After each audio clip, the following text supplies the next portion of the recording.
Jangan lupa like dan subscribe. Uhuhuhuhu. Halo Trickers, kembali lagi bersama Tukang Trik. Kalian pasti sudah sangat menunggu episode kali ini.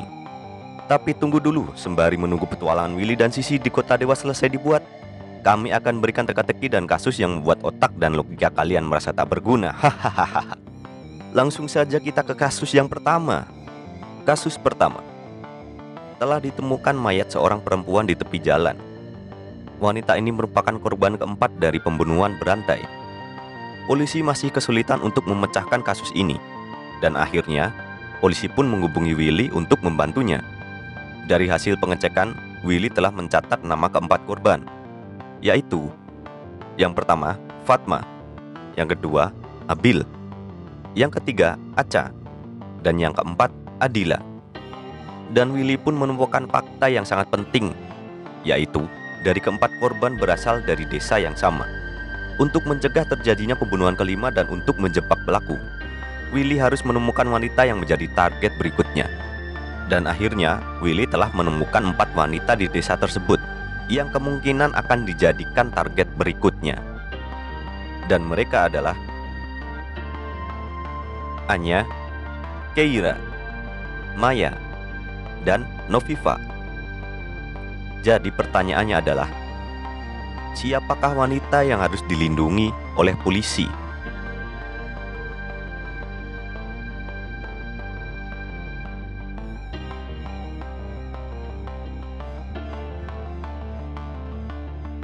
Dan inilah jawabannya.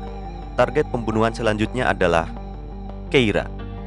Ya, pelaku sangat pintar karena urutan korban yang dipilih berdasarkan urutan alfabet. Dari mana urutan alfabetnya? Kita bisa lihat dari urutan kedua dari nama-nama setiap korban. Oke, kita lanjut ke kasus yang kedua. Seorang ahli matematika ditemukan tewas di ruang kerjanya. Polisi melakukan olah TKP dan ditemukan sebuah angka kecil di dinding belakang meja kerja dari orang itu. Dan angkanya adalah 2, 3, 5, 7, dan P. Di TKP pun polisi mengumpulkan orang-orang yang diduga tersangka. Dan diinterogasilah mereka dengan berbagai alibi mereka. Yang pertama adalah Andi. Sebelum pulang ke rumah, aku dan korban sedang mencari jawaban dari formula matematika yang sangat sulit. Yang kedua, Rima. Sebenarnya nanti malam aku dan korban ada janji untuk bertemu di kafe kalkulus. Polisi menemukan hal yang aneh dari salah satu terdakwa. Dan pertanyaannya adalah, dapatkah kamu menebak siapakah pelaku pembunuhannya?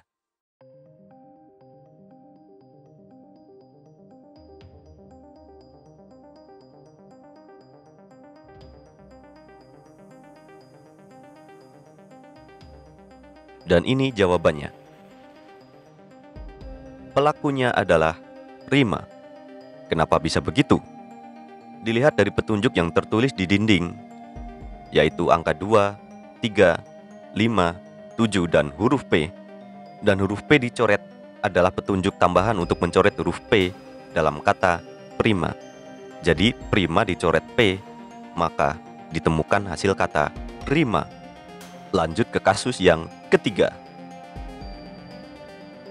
Atta, Aurel, dan anaknya Rafli baru saja pindah ke Korea karena sebuah pekerjaan yang mengharuskan Atta pindah ke negara itu. Ini bukan hal yang mudah, karena mereka harus beradaptasi dengan lingkungan yang baru dan kebiasaan yang baru, terutama Rafli. Di sekolah dia kesulitan beradaptasi. Dia berkata, selalu dijauhi teman-temannya karena dia adalah orang asing. Guru-gurunya juga tak begitu menyukainya. Alhasil nilainya pun jeblok. Dan pada hari pembagian rapot, isinya hanya nilai-nilai merah. Bahkan tulisan dari gurunya yang ditulis dengan tinta yang sama, yang berbunyi, "Anak Anda perlu belajar lebih keras lagi. Mungkin karena anak Anda baru saja pindah, maka anak Anda belum bisa beradaptasi. Bersemangatlah dan nikmatilah negeri ini selama Anda ada di sini." Wali kelasnya benar-benar baik memberikan kata-kata penyemangat seperti ini. Namun karena khawatir dengan rapot anaknya, akhirnya Atta memutuskan kembali saja ke Indonesia bersama keluarganya.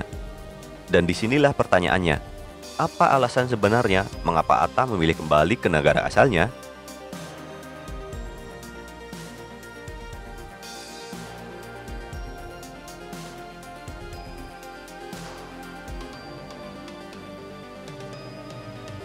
Dan inilah jawabannya.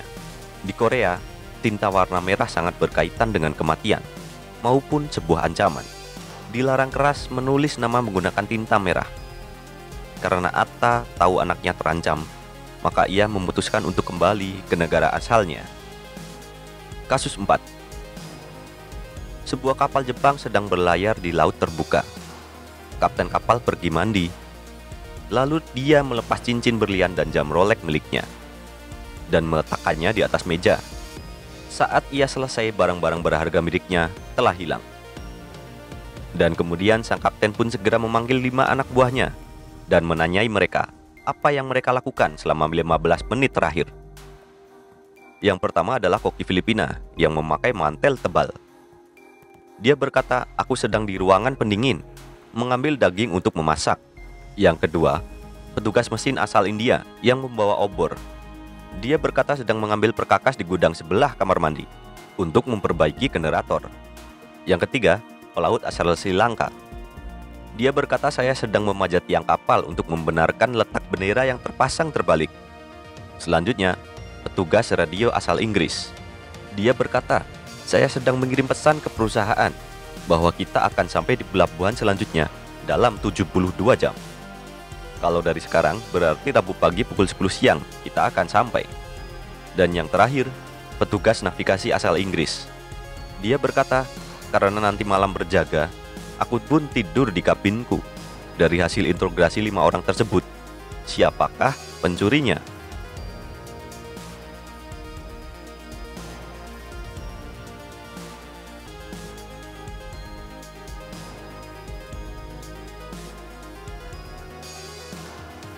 Dan jawabannya adalah, pencurinya adalah pelaut asal Sri Lanka.